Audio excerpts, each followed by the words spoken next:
That's the unpleasant Vedana, the unpleasant body sensation, often with itching. And it's funny. I've definitely had the experience on the meditation cushion of I used to have ants in my house, and they would crawl in my ear, which, for pretty much any human being, that's going to itch a lot, right? And it's very unpleasant. It's unpleasant Vedana. My initial impulse, of course, is to knock it out.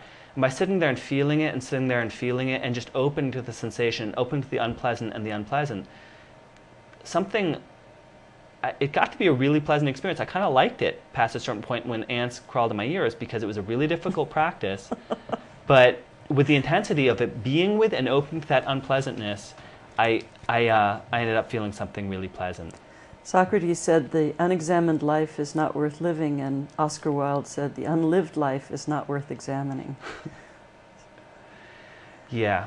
I was just listening to one of my Buddhist teachers on my little iPod today, and Gil, and he was talking about engagement and disengagement. It's exactly what you were just saying, that in Buddhist practice there's kind of a lot of times we disengage to examine, but just doing that without re-engaging with the fruits of what we've come up with is kind of empty.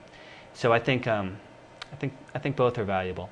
So the third foundation is thoughts, and my teacher Shinzen Young has a lot of very powerful technologies. His audio is available on Amazon. He's got several audio programs. And that's spelled Shinzen, last name Young. Yeah. He teaches at Spirit Rock? No, he's kind of his own thing. He's not in any of the major Vipassana lineages. He's pretty Buddhist ecumenical. He's a former professor of physics. He's trained in a lot of different Buddhist lineages. Genius of a guy. Like, talks by him are really spellbinding. When I've been on retreat with him, it's we have a talk before we go to bed at 7, and I'm often just left really blown open to the cosmos. A really great speaker and a very knowledgeable and, I would say, realized mystical teacher. Anyway, when he teaches meditation on thoughts, he divides it up between our internal images, or if you were to close your eyes and visualize the house you grew up in, or the face of a friend, or a banana, or just visualize that in your mind's eye, or your favorite movie playing. That sort of thinking, and thinking that's more analytical and verbal. And I think, in neuro-linguistic programming, that school of psychology, they talk about people are often kinesthetic or body people, aural. Mm-hmm. I'm an aural person. I love music. I love listening to personal growth audio. Or people are visual. And I find that... well, we're all three, but usually one predominates over the others. Exactly. Right, thank you. So I find that a lot of times breaking things into the visual field or the internal conversation field and meditating on the two separately, some people find it very difficult to really make contact with the visual, but they find the aural to be a lot, the aural conversational to be a lot more simple to be mindful with, and some people vice versa. So I think it helps to break the two out. They are kind of two different ways of thinking. So that's number 3. And the fourth foundation is mind objects, which is kind of hard to explain. It's one of these really Buddhist things. And I think for most people it's not something really to worry about till they've thoroughly mastered the first 3, which can take decades. So let's talk a little bit, very briefly, about effort versus effortlessness. Yes. Because we all in America tend to make a big effort at many things. We stress ourselves out, working hard, playing hard, dieting, achieving, and the last thing people want to do, I think, is get enlightened with a lot of effort. Yes. Is it necessary, or is it more necessary to make an effort not to be effortful? Yeah, I find this topic fascinating. The Buddha had a disciple who was a former lute player, and or so the story goes. And the guy said, I can't figure out this whole effort thing, and in my Buddhist practice and my meditation practice. And the Buddha purportedly said, well, when you're a lute player, sometimes you tighten the string up, sometimes you let it go slack a little bit when it was too tight, right? Lute player's like, yeah, definitely, you understand stringed instruments. And the Buddha said, so it is with our effort in our practice.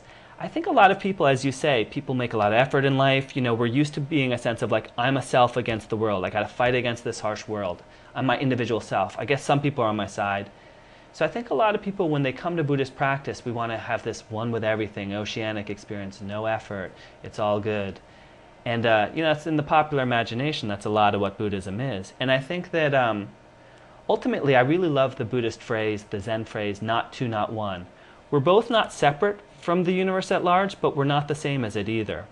We're a finite fragment of the infinite, and I think both sides of that equation are really important. Remembering our infiniteness and that we are the same energy that beats our heart is the same energy that powers the stars and that makes the waves in the ocean.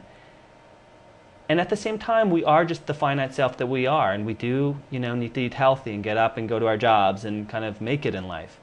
And I think that remembering that balance really answers a lot of life questions and a lot of spiritual questions for me. It's like the yin-yang symbol, our finiteness and our infiniteness. They're the same thing, intertwined, and yet they're two aspects of our being. So I think spiritual practice, involves remembering that infinite in our finite lives and remembering our finiteness in our infiniteness. Hard balance to find, I think.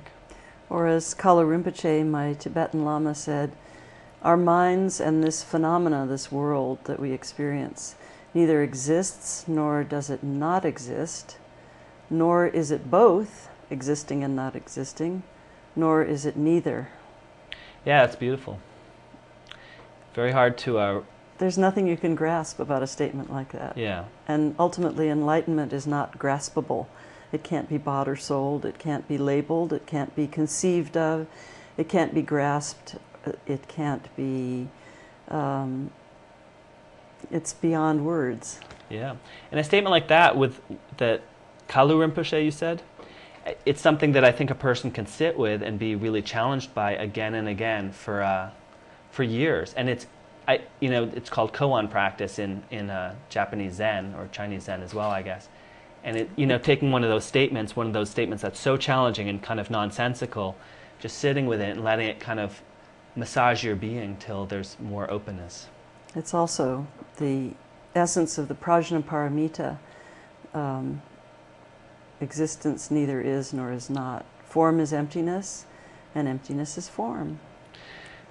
Very beautiful thought. So I have a website. It's I teach a course. It's an 8-week course. It's intromeditation.com, INTRO meditation.com. I don't have any classes scheduled now as of June 2006, but I very well may this fall. So thank you very much. It's been a pleasure to be on this show. Thank you, Adam, and thank you so much for also forwarding on your email or my email to others. And I'd like to encourage everyone watching this to please come forth and share whatever wisdom, knowledge, or questions even that you have about the Buddhist teachings and your own experience especially. And if you'd like to help make some movies outside, out in the field, please contact Berkeley Community Media. Have a great summer.